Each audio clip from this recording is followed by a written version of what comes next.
It is a word which names a person, a place or a thing. एखाद्या व्यक्तीचे, ठिकाणाचे, वस्तूचे, प्राण्याचे इत्यादीचे नाव म्हणजेच नाम. Types of noun. First, that is proper noun. It is particular name of a person, place, country, etc. For example, Prashant, Amol, India, Pune, Monday, etc. एखाद्या विशिष्ट ठिकाणाचे, व्यक्तीचे, देशाचे इत्यादीचे नाव म्हणजे विशेष नाम. For example, yesterday I was in Pune या वाक्यामध्ये पुणे हे ठिकाणाचे नाव आहे म्हणून ते proper noun. Next, Madhu is ready for work या वाक्यात मधु हे proper noun. Next type of noun is common noun.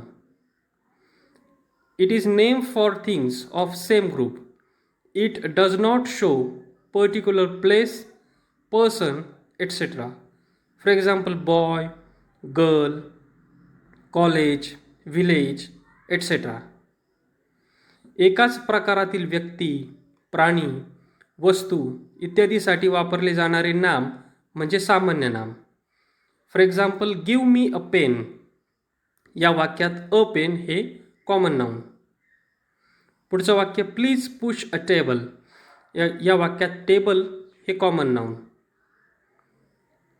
Next type of noun is collective noun. It shows a particular group of same qualities. It is not a specific noun. For example, team, family, army, people, etc. एकाच प्रकारच्या वस्तू किंवा व्यक्ती दर्शविणारा शब्द म्हणजे समूहवाचक नाम. For example, the crowd was very angry या वाक्यामध्ये द क्राऊड हा शब्द collective noun. Please give a की फ्रॉम दॅट बंच या वाक्यात बंच हा शब्द collective noun. Next type of noun it is material noun. It shows material or substance from which things are made. This type of noun is uncountable. For example, gold, gas, tea, milk, etc. जे पदार्थ संख्येने मोजता येत नाही अशा पदार्थांचे किंवा द्रव्याचे नाव म्हणजे पदार्थवाचक नाम. For example, every day I drink milk या वाक्यामध्ये मिल्क हा शब्द material noun. Next example, wash your hands with water या वाक्यात वॉटर हा शब्द material noun. Next type of noun is abstract noun म्हणजे भाववाचक नाम. We cannot touch or see this type of noun. We can only imagine or think. For example, beauty, courage, pity, etc.